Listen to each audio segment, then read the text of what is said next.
এখন সেকেন্ড আগবঢ়াব বৰগুৰিহা গংগাবাৰী বৰগুৰি উন্নয়ন সমিতিৰ সদস্য বৰগুৰিহা যুৱ সংঘৰ প্ৰাক্তন সম্পাদক শ্ৰদ্ধাৰ দীপক কলিতা।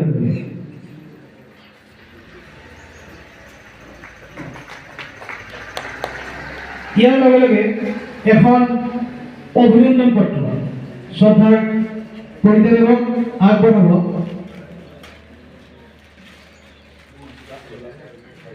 শ্ৰদ্ধাৰ পঞ্চাল কলিতাদেৱ।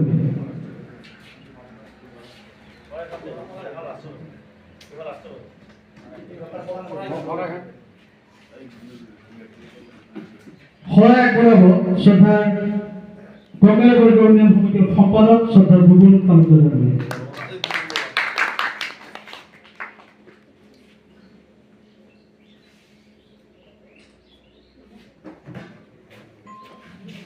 ইয়াৰ পিছত এটা ফুলাম জাপিৰে তেখেতক সম্বোধন জনাব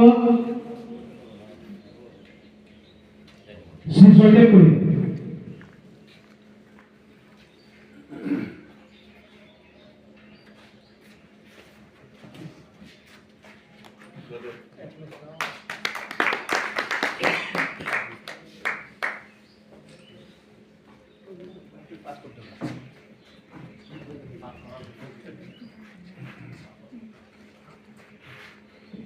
ইয়াৰ পাছত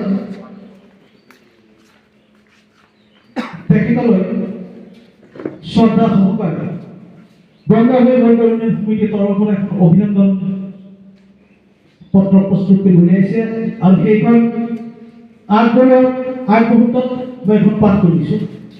গংগাপুখুৰী বৰগুৰিহা উন্নয়ন সমিতি গংগাপুখুৰী পাৰ বৰগুৰিহা নলবাৰী অসম অভিনন্দন পত্ৰ স্থান গংগাপুখুৰী পাৰ বৰগুৰিহা দিনাংক 13 ডিচেম্বৰ 2025 অসম পশুপালন আৰু মীন বিশ্ববিদ্যালয় প্ৰথমজন উপাচাৰ্য মাননীয়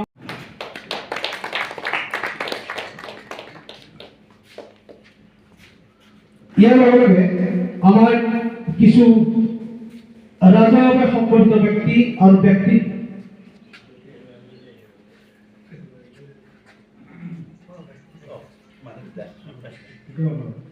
অনুষ্ঠানসমূহে তেখেতক সম্বোধন জ্ঞাপন কৰিব। বাৰগোপাল শান্তি আশ্ৰম মহিলা দল বৰগুৰিহা তেখেতসকলেও আমাৰ শ্ৰদ্ধা।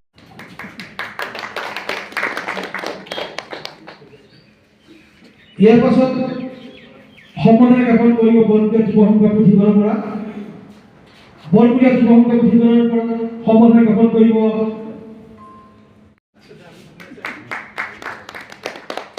আৰু এখন স্মাৰক তেখেতক অৰ্পণ কৰিব শ্ৰী ভাৰ্গৱ কলিতাই।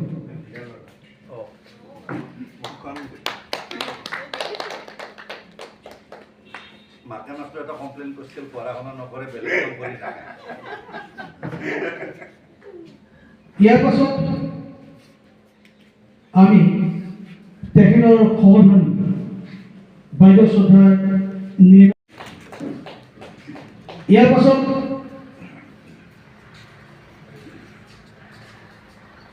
গংগায়ান 83 বেচ গংগাবাৰী বৰগুৰিহা হাইস্কুলৰ সভাপতি শ্ৰী দীপেন শৰ্মা। এয়া 83 বেচ গংগায়ান শ্ৰী দীপেন শৰ্মাই তেখেতৰ এটা ফুলাম জাপিৰে সম্বোধন জ্ঞাপন কৰিব ওলাইছে।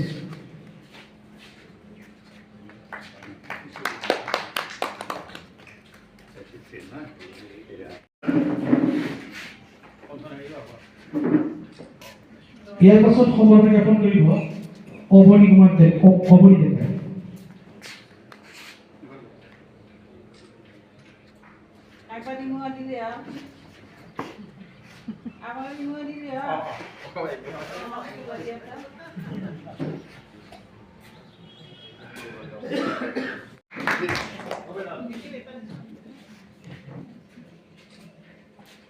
ইয়াৰ পাছত সম্বোধন জ্ঞাপন কৰিব লৰ্ণাও লক্ষ্মীনাৰায়ণ মন্দিৰ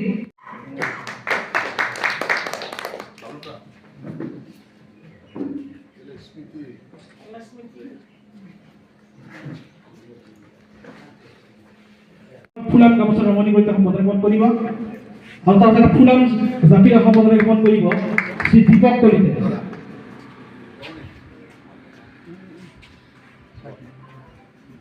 দীপক কলিতাই ফুলাম জাতিৰ সম্বোধন কৰিছিল।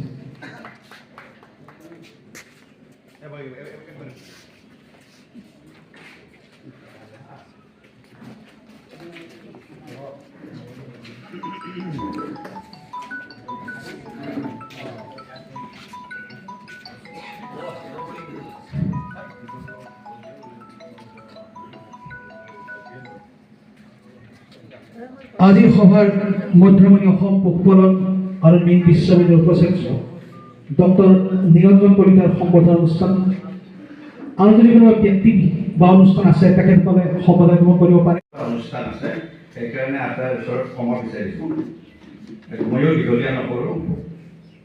আপোনালোক ইয়াত উপস্থিত থকা প্ৰতিজন ব্যক্তিয়ে মোৰ আৰু মোৰ পৰিয়ালৰ প্ৰতি যি মৰম স্নেহ আৰু শুভেচ্ছা জনালে আটাইলৈ ধন্যবাদ দিছোঁ আৰু আমি চিৰকৃতজ্ঞ।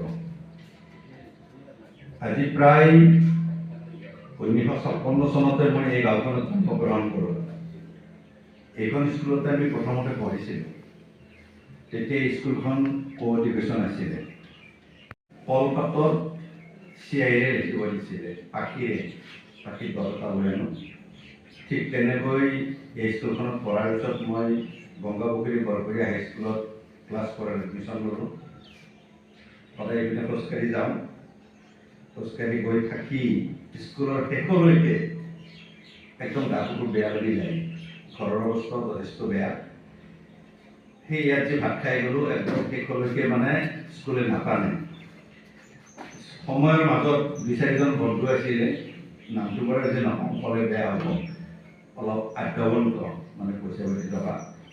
আমি লেজাৰত যেতিয়া আহোঁ, আমাৰ টুকুৰা বুলি এখন দোকান আছিল, একদম চাপৰকে মানুহ টুকুৰাৰ দোকান, আৰু তেতিয়া বগৰ ওচৰতে বিস্কুটৰ বেকাৰী বিদ্যাপীঠ আমি পেটে বুলি ভাবোঁ।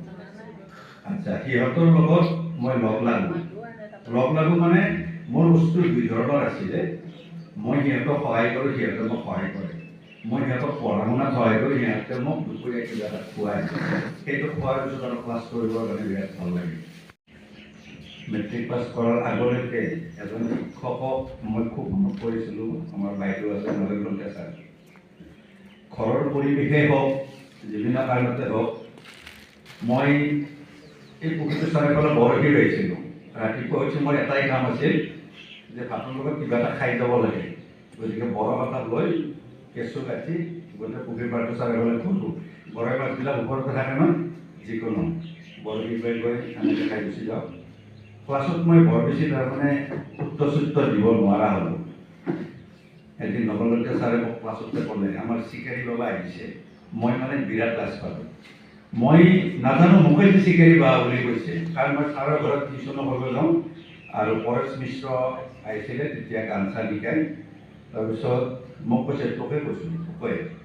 চব ল'ৰা ছোৱালীকেইটাক খুব হাঁহি দিলে, অলপ মনটো বেয়াও লাগে। যি নহওক, তাৰপিছত চিকাৰী বাবাৰ স্বভাৱটো অলপ এৰি অলপ পঢ়া শুনাত বেছি লাগিলোঁ। আগৰ পৰাই মোৰ এটা স্বভাৱ আছে, একবাৰ পঢ়িলে মই 50% মনতে ৰাখোঁ। দুবাৰ পঢ়িলে মই 100%, আৰু 3বাৰ পঢ়িলে মই পাহৰোঁ। মোৰ মানে মেমৰিটো মই বঢ়াই পোৱা নাই এনেকুৱা। পৰীক্ষা হলত যাই মই চকু দুটা মুচি দিলে কোনটো পেজত দাঢ়ি কমা আছে চাওঁ, মোৰ মেমৰিত আহি যায়।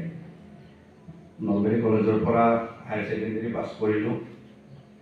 বহুত কথাখিনিয়ে কোৱাৰ নিচিনা হৈছে, তথাপিও এইখিনি মই এইকাৰণে কৈছোঁ, মই পিছত আৰু এটা উদাহৰণ দিম। আমাৰ যিসকল অভিভাৱক আছে বা ল'ৰা ছোৱালী আছে, আচলতে বহুত কষ্ট কৰা আগবাঢ়ি যাবৰ কাৰণে মনত ধাৰণা থাকিলে পাৰি। মই সেই কথাটোৰ কাৰণেহে কওঁ। তাৰপিছত নলবাৰী কলেজ গ'লোঁ। ইয়াৰ পৰা মই চাইকেলেৰে যাওঁ, দিনটোত 5বাৰ ভাত খাওঁ। মই ছায়েন্সৰ ষ্টুডেণ্ট। 8টা বজাত ক্লাছ আৰম্ভ হয়, ৰাতিপুৱা 7টাত ভাত খাই এবাৰ যাওঁ। যিদিনা ক্লাছ নাথাকিব 9টাত, সেইদিনাও 7টাত খালোঁ, 9টাত খালোঁ। মোৰ মামাহঁতৰ ঘৰ নলবাৰীত, দুপৰীয়া মোক যাবই লাগিব। তাৰ পৰা আহি আকৌ আবেলি আৰু ৰাতি, একো প্ৰব্লেম নাই। 3 বছৰ পঢ়িলোঁ। এবছৰ আমি এটা খুব সোণালী সুযোগ আছিল, হয়তো সেই সোণালী সুযোগটো নোলোৱাৰ কাৰণে মোৰ আজি ভাল হৈছে। 75 চনত মই হায়াৰ ছেকেণ্ডেৰী দিব লাগে। আমাৰ শিক্ষকবিলাক এটা আন্দোলন কৰিলে তেখেতসকলৰ দৰমহা বঢ়াবৰ কাৰণে। আমি পৰীক্ষা নিদিলোঁ। বহুত ল'ৰা ছোৱালী দিলে, পৰীক্ষাত একদম চাই পেলাই লিখিলে। এই বেটছটো লিখি ভাল চিটো পালে, আমি যি বছৰ 76 বহুত কম্পিটিশ্যন হ'ল জিকাৰ মতে নহওক কৌশিক চাৰিকিয়াৰ মহাবিদ্যালয়ত পঢ়িলোঁ তাৰপিছত যেতিয়া মই বাহিৰত পঢ়িলোঁ তেতিয়াই মোক পাৰ্মিশ্যন নিদিয়ে কাৰণ তেতিয়া শাস্ত্ৰ পাইছিলে এই মানে মনটো এনেকুৱা মৰি থাকিম নেকি আহি নাপাওঁ মানে মই বাংগালোৰ গ'লোঁ 4 দিন আৰু 4 ৰাতি ট্ৰেইনত যাওঁ ইয়াৰ পৰা বঙাইগাঁও মিটাৰগছ বঙাইগাঁৱৰ পৰা হাওৰা ব্ৰডগছ কামৰূপ এক্সপ্ৰেছ তাৰ পৰা এখন কৰমণ্ডল এক্সপ্ৰেছ মাদ্ৰাজৰ পৰা বেংগলোৰ কিন্তু আমাৰ ঘৰখনৰ প্ৰতি বা এই লোকেশ্যনটোৰ প্ৰতি মোৰ এটা এনেকুৱা ভাৱ হৈছে মাত্ৰ 7 দিন ছুটি পাওঁ ট্ৰেইনত মই 8 দিন যায় একদিন মই এক্সট্ৰা ছুটি লওঁ ঠিক তেনেকৈ আহি তাত পঢ়িলোঁ কলেজত আহি জইন কৰিলোঁ মোৰ চাকৰিটোও পিকুলিয়াৰ ধৰণৰ সাধাৰণতে মানুহে চাকৰি এটা কেনেকৈ পায় এটা পোষ্ট এডভাৰটাইজ কৰে পেপাৰত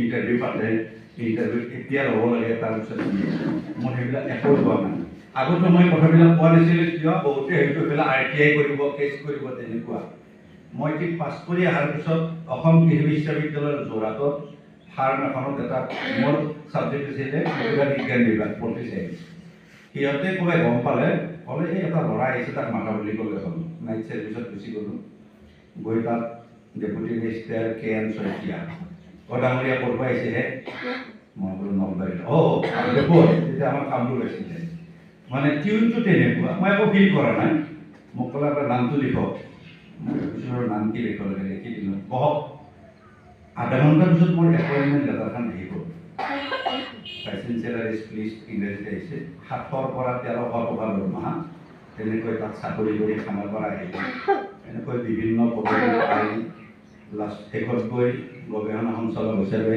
ৰিটায়াৰ হ'লোঁ আকৌ ঘূৰি আহিয়ে ৰিটায়াৰ হোৱাৰ পিছতো এগ্ৰিকালচাৰ ভেটেনাৰী ফিচাৰী এইবিলাক লগ লাগি আছিলে আমি বহুত দিনৰ পৰা এটা প্ৰচেষ্টা আছিল শেষত গৈ অসম চৰকাৰে পশুপালন আৰু মীন বিভাগটো ছেপাৰেট কৰি এখন বিশ্ববিদ্যালয় বনালে সৌভাগ্যক্ৰমে মই তাৰে প্ৰথম উপাচাৰ্য হ'লোঁ এই গোটেইখিনিৰ কাৰণে মই ভালদৰে জানো মোৰ ইয়াৰ যিখিনি মাতৃসম বা পিতৃসম মানুহ ভাই বন্ধু আছে চবৰে আশীৰ্বাদ একদম লাগে আৰু মই প্ৰতিটো বস্তু দেখিছোঁ এতিয়াৰ পৰিৱেশ আগতকৈ বহুত বেলেগ এতিয়াও মই দেখিছোঁ আগতো মই বেয়া ভালৰ কথা কোৱা নাই সেই সময়ত আমি যেতিয়া পঢ়া শুনা কৰি থাকোঁ মই খুব ৰাতি 3টামান বজাত উঠি পঢ়োঁ ডাঙৰ ডাঙৰকৈ পঢ়োঁ মায়ে কি কৰে বহুত আহি মোক দি থাকে মই দেখোঁ সেইবাৰ পঢ়িলে মোৰ মেমৰিবিলাক ছাৰ হয় আমাৰ ওচৰৰ পৰিৱেশ যিমানবিলাক আছে ইমান মৰম কৰে চবেই কিবা বনালে মানে দি যায় ল'ৰা ছোৱালীও কম আছিল ঠিক তেনেকৈ গ'ল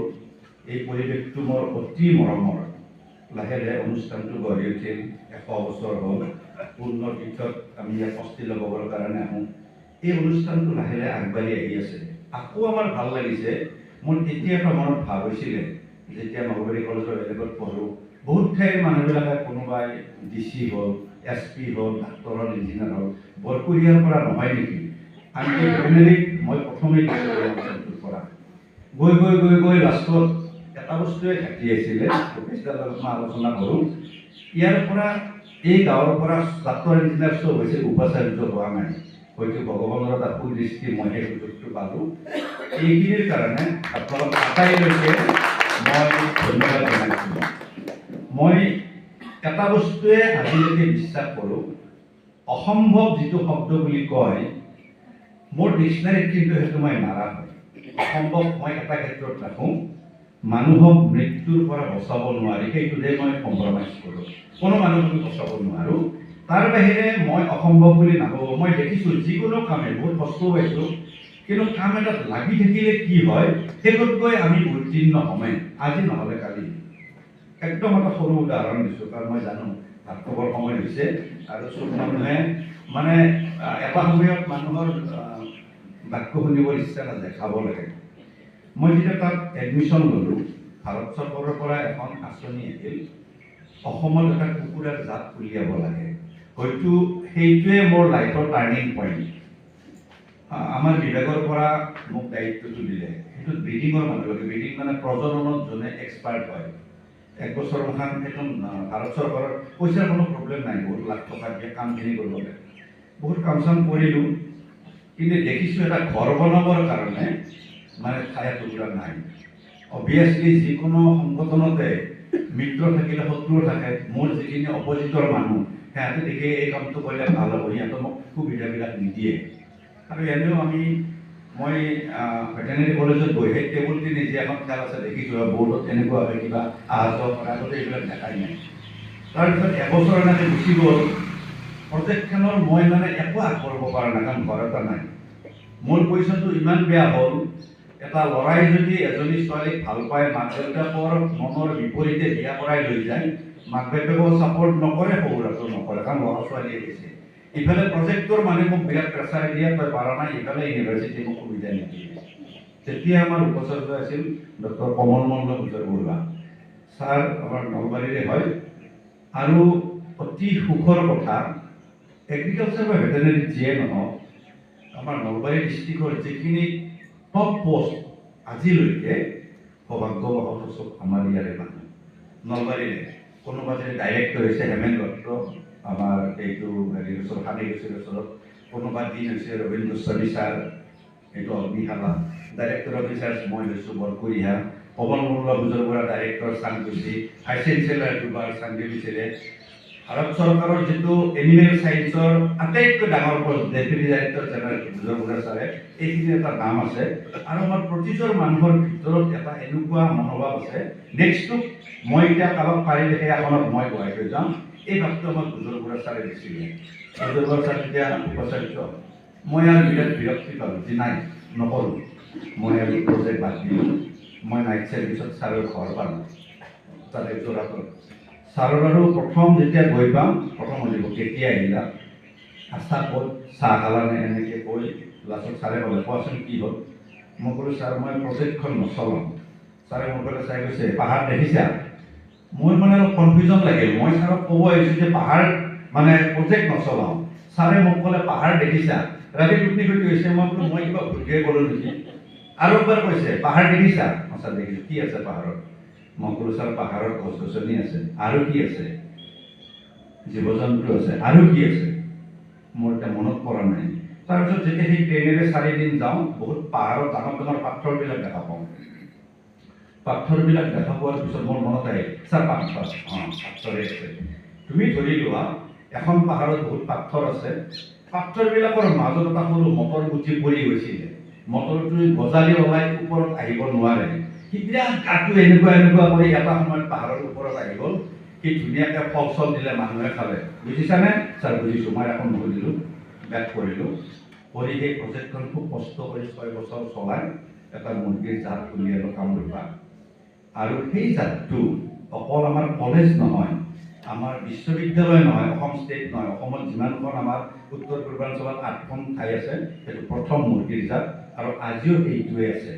সেইটো পোৱাৰ কাৰণে ইউনিভাৰ্চিটিয়ে মোক বেষ্ট চাইণ্টিষ্ট এৱাৰ্ড দিলে, মানে আমাৰ কলেজৰ পৰা বেষ্ট চাইণ্টিষ্ট এৱাৰ্ড দিয়াৰ কাৰণে মোক ডাইৰেক্টৰ অফ ৰিচাৰ্চ কৰিলে। আৰু খুব সম্ভৱ এই ফাউণ্ডেশ্যনটোৰ কাৰণে আজি মই এই পদটো পাইছোঁ।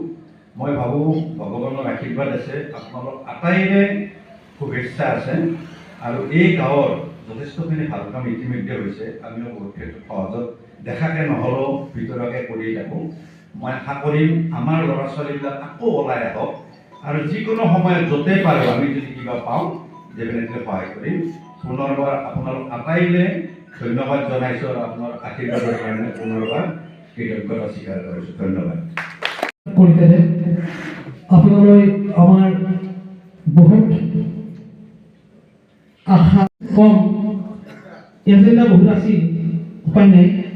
তথাপিতো আমাৰ সভাপতি উন্নয়ন সমিতিৰ সভাপতি মহোদয়ক অতি চমু পৰিদৰ্শন কৰিবলৈ আহ্বান জনাইছোঁ।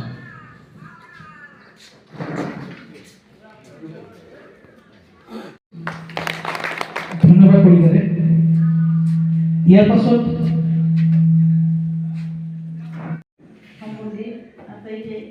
প্ৰণাম কৰিছোঁ। নিৰঞ্জনৰ পৰা আমাৰ সকলোৰে মৰমৰ, আৰু এই যে বৰকুৰিয়াত তেওঁ যিখিনি নাম কঢ়িয়াই আনিলে আমাৰ এই নৱপ্ৰজন্মৰ কাৰণে বহুত ধন্যবাদৰ কথা।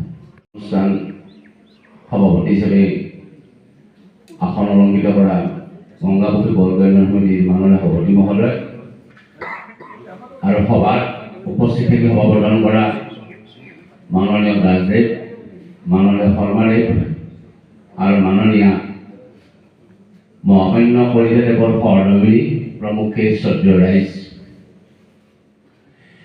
আমি আজি বৰকুৰীয়া গাঁওবাসীয়ে মহামান্য উপাচাৰ্য কলিতাদেৱক আমি আনুষ্ঠানিকভাৱে সম্পৰ্ক জ্ঞাপন কৰিব পাই আমি আনন্দিত হৈছোঁ, গৌৰৱ অনুভৱ কৰিছোঁ আৰু আমি নৱপ্ৰজন্মই অনুপ্ৰেৰণা পাবলৈ আমি সঁচাকৈ সুযোগ এটা পাইছোঁ। তেখেতে বহুমূলীয়া বক্তব্য ৰাখিছে সীমিত সময়ত। তেখেতৰ ভাষণত তেখেতৰ শিক্ষা জীৱনৰ যিটো সংগ্ৰাম আৰু যিখন সংগ্ৰাম এতিয়া আদৰ্শ এটা আঁৰিৰে পৰিচিত হৈছিল, তেনেকুৱা আদৰ্শ আৰু অনুপ্ৰেৰণা আমাৰ নৱ প্ৰজন্মৰ বাবে আদৰণীয় পদক্ষেপ। আৰু দ্বিতীয়তে ৰাইজৰ লগতে শুভাকাংক্ষী সকল, মোৰ শ্ৰদ্ধাৰ আজিৰ এই অনুষ্ঠানটোত অংশগ্ৰহণ কৰি বৰকুৰীয়া ভাইটি নহয়, এই অঞ্চলৰ নৱপ্ৰজন্মক এটা নতুন বাট দেখুৱাবলৈ সক্ষম হোৱা আমাৰ গৌৰৱ হয়। আমাৰ সকলোৰে শ্ৰদ্ধাৰ মাননীয় ডক্টৰ নিৰঞ্জন কলিতাদেৱ, যিগৰাকী ব্যক্তিয়ে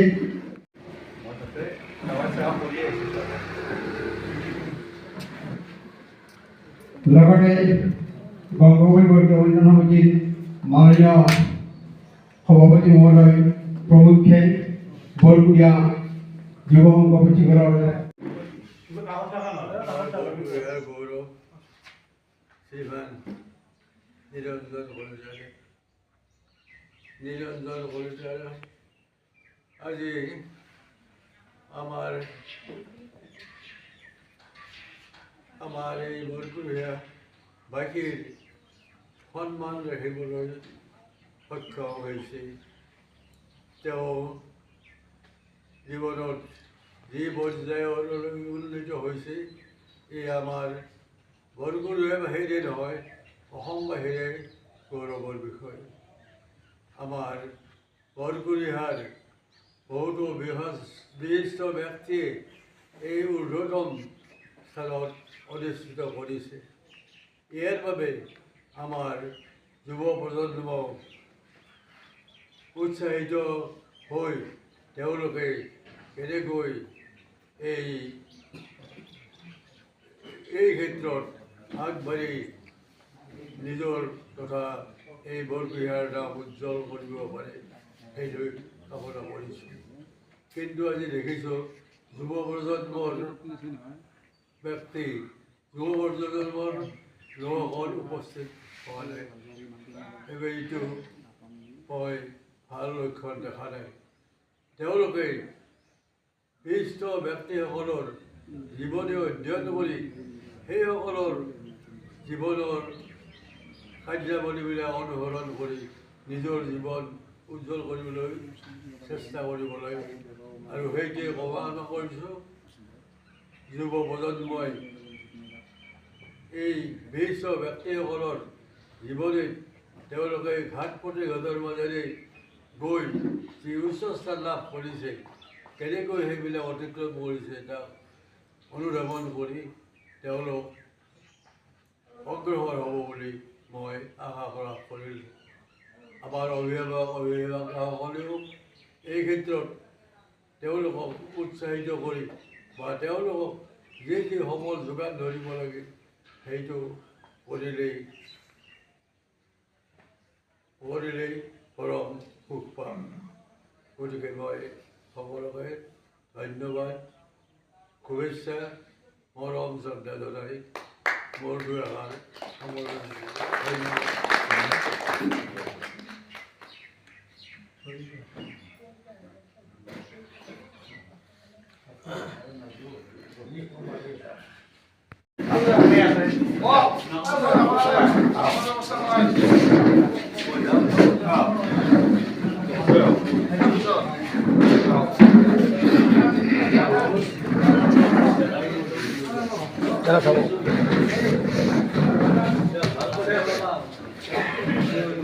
ভাল হ'ব লাগে